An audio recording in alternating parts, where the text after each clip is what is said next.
अनेक जण गाड्या म्हणा, रिक्षा म्हणा, इलेक्ट्रॉनिक वस्तू म्हणा, फ्रीज म्हणा, आपल्यासारखे मिडल क्लास लोक आहेत ना, ती हप्त्यावरच घेत असतात, EMI वरच घेत असतात। त्याचं कारण असं की आपल्याकडे कॅश नसते एवढी। जर आपल्याकडे एवढी कॅश असेल तर आपण एखादी 4 व्हीलर प्रायव्हेट ती डायरेक्ट घेऊन मस्त घरीच वापरू शकतो ना। पण आपल्याला रिक्षा घ्यावी लागते कारण आपल्याकडे पैसा नसतो, एवढी कॅश नसती। आता 100 पैकी 5-10 लोक इकडे तिकडं ते घेऊ शकतात कॅश, कारण त्यांच्यात तेवढी ताकद असते। पण मॅक्झिमम लोक आहेत ना EMI वर हप्त्यावरच गाड्या घेत असतात।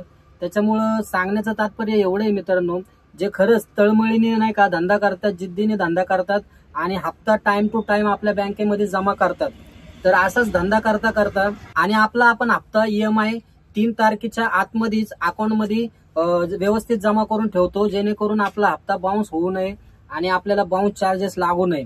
त्याच्यामुळे आपण काय करतो, 3 तारखेच्या अगोदरच आपले पैसे जमा करून ठेवत असतो।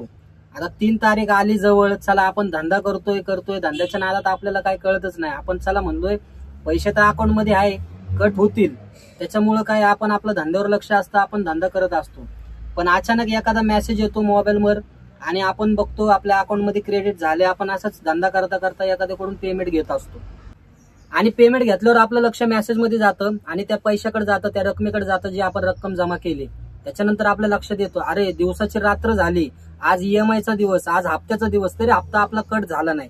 मग त्याच्यानंतर आपल्याला जे टेन्शन चालू होतं की हप्ता कट झाला नाही, आपलं धड धंद्यात लक्ष राहत नाही, आपल्याला एक भीती असते की बाबा आपला हप्ता बाउन्स होईल, बाउन्स चार्जेस लागतील, एकतर आपण पैसे भरलेलेच आहे, नंतर आपला सिबिल स्कोर खराब होईल।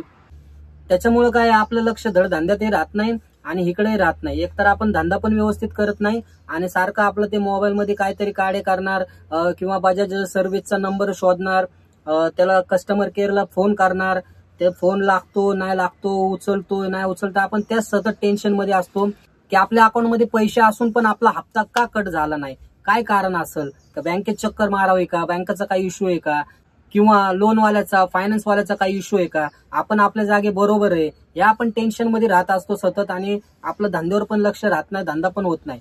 तर मित्रांनो घाबरून जाऊ नका, काही घाबरण्याचं कारण नाहीये, कारण तुम्ही तुमच्या हप्त्या अकाउंट मध्ये पैसे जमा केलेले आहेत, त्याच्यामुळे टेन्शन घ्यायचं नाही। आज हप्त्याची तारीख आहे, तुमचा आज हप्ता कट नाही झाला, टेन्शन घेऊ नका, उद्या तो कट होणारच, उद्या नाही झाला परवा कट होणारच। तुमच्याकडे 72 तास असतात मित्रांनो, 72 तासामध्ये तुमचा हप्ता कधीही कट होऊ शकतो। ज्या दिवशी तुमचा कट झाला तर टेन्शन घेऊ नका, अकाउंट मध्ये व्यवस्थित पैसे जमा करून ठेवा, तुमच्या 72 तासामध्ये कधीही पैसे कट होतील आणि तुम्हाला पेनल्टी लागणार नाही, बाउन्स चार्जर लागणार नाही, तुमचा सिबिल वगैरे खराब होणार नाही। त्यामुळे बिंदास राहा, ही प्रोसिजर असते बँकेची, कधी कधी बँकेमध्ये सुट्टी असती किंवा बँकेचं काहीतरी काम चालू असतं, त्याच्यामुळे या कामकाजामुळे येत ना याला उशीर होतो हप्ता कट व्हायला। आता हे फायनान्सवाले पण असे चिवत्या बनवतात ना, एकतर तुम्ही लवकर मेसेज टाका ना, आता माझ्यावर पण हीच गोष्ट घडलेली आहे, त्याच्यामुळे सांगतो, मला माझा हप्ता कट झाला, 72 तासाने हप्ता कट झाला आणि त्याच्यानंतर मेसेज येतोय की तुमचा हप्ता कट व्हायला 3 दिवस लागतील, त्याच्यामुळे तुम्ही काळजी करू नका, पैसे व्यवस्थित बँकेत ठेवा, तुमचा हप्ता कधीही कट होईल। अरे मग तुम्ही ते आदल्या दिवशी मेसेज पाठवा ना, किंवा त्या दिवशी मेसेज पाठवा ज्या दिवशी हप्ता कट होणार आहे, हे असे फायनान्सवाले असतात। त्यामुळे मित्रांनो टेन्शन घेऊ नका, बिंदास हप्ते पैसे जमा करून ठेवा, तुमचा 3 दिवसात कधी हप्ता कट होईल, त्या दिवशी कट नाही झाला तर बिंदास्त राहा आणि अशीच मस्त धंदा करा। Good bye.